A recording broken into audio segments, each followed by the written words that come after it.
ఈ రోజే డౌన్లోడ్ చేయండి. మీ ఫేవరెట్ షోస్ చూడండి. అంబిక, అమ్మవారికి పూజ చేయాలి. అలాగే వదిన. అమ్మ చెల్లెమ్మా, నీకు పెళ్లి కుదిరినందుకు ఈ అన్నయ్య ప్రేమతో ఇస్తున్న కానుక తీసుకోమ్మా. నువ్వెందుకు వచ్చావు? అదేంటమ్మా, నేను రాకూడదా? చెల్లెలి పెళ్లికి ఈ అన్నయ్య రావడం నేరమా? అలా అన్నావేంటమ్మా? ఎందుకు వచ్చావు ఇక్కడికి? అదేంటమ్మా అలా అడుగుతున్నావు? నీ పెళ్లి చూడాలని వచ్చాను. అందరి దగ్గర ఆడినట్టు నా దగ్గర డ్రామాలు ఆడుకో. నిజం చెప్పు, ఎందుకు వచ్చావు నా పెళ్లికి?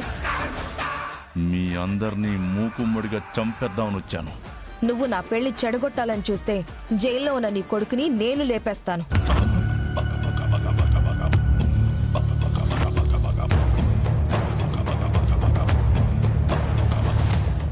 ఎందుకంటే నాకు ఈ పెళ్లి చాలా ముఖ్యం. మొన్నటిదాకా అసలు పెళ్లి చేసుకోనని భీష్మించుకుని కూర్చున్న అంబికమ్మ ఇప్పుడు ఈ పెళ్లి ఇంపార్టెంట్ అని అంటుందేంటి? ఈ పెళ్లి వెనక అంబికమ్మ ప్లాన్ ఏముందో?